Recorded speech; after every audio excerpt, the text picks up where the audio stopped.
Hi,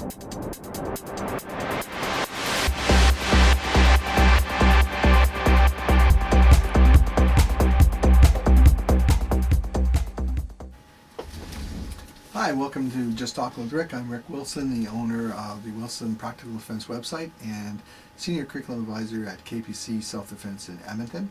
We're talking about the plea of self-defense and how to stay on the right side of that with some common sense. That is, an old man told me if common sense was common, more people would have it.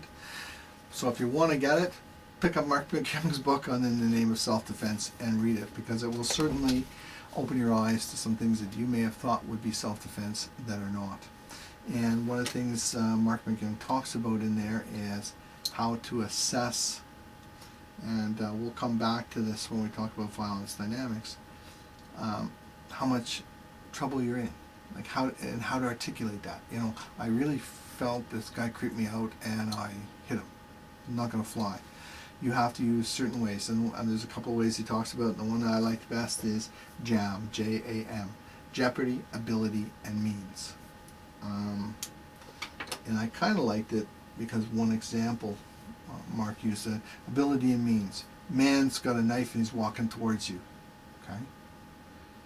He's walking, he's moving, he's a fit guy, he has ability, he's got a knife, he's got means. Wow. Boom. Pop that guy and drop him. And your wife says, why'd you hit the waiter? He's just bringing you a steak knife. Okay, that's the assessment of jeopardy. Assessment of jeopardy is what are the context we're dealing with here. Okay, the waiter bringing you a sharpened, deadly weapon is simply no jeopardy to you whatsoever, and that's why I kind of like Mark McKeown's approach to this, to say that for jeopardy to be not just a conclusion, but part of it. And how much jeopardy am I in? I've got a 15-year-old coming at me, wanting to hurt me.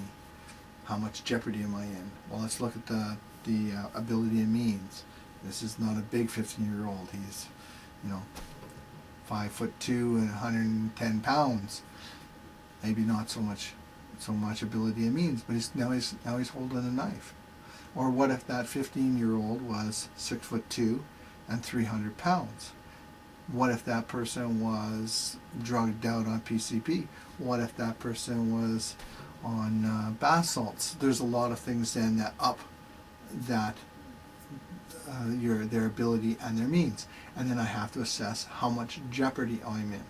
And when you're assessing jeopardy, this is where we talked about that assessment where Mark says, okay, well, I got this 15-year-old coming at me, he wants to punch me in the head, but he's not armed, so killing him's not going to fly and wouldn't be right, and I really don't have to hurt him because he's throwing this big looping sucker punch that isn't really much, so I don't have to hurt him, so why would I hurt him? And I certainly wouldn't be able to justify hurting him. So there you go. I've got a 300-pound guy charging at me and with a baseball bat. Wow, jeopardy just jumped up, right? Ability and means just jumped up. My jeopardy just jumped up. Therefore, I can articulate the danger I'm in. Now, Mark McKeown goes through a lot more of this, so I've just touched on a way to think about how to judge it. You've got to pick up his books. This is where violence dynamics come in. The more that you can understand violence dynamics, the more that you can properly articulate and get across to someone who's maybe never encountered violence, what it is. So Rory Miller, in my mind, is the top man for articulating and breaking down violence dynamics.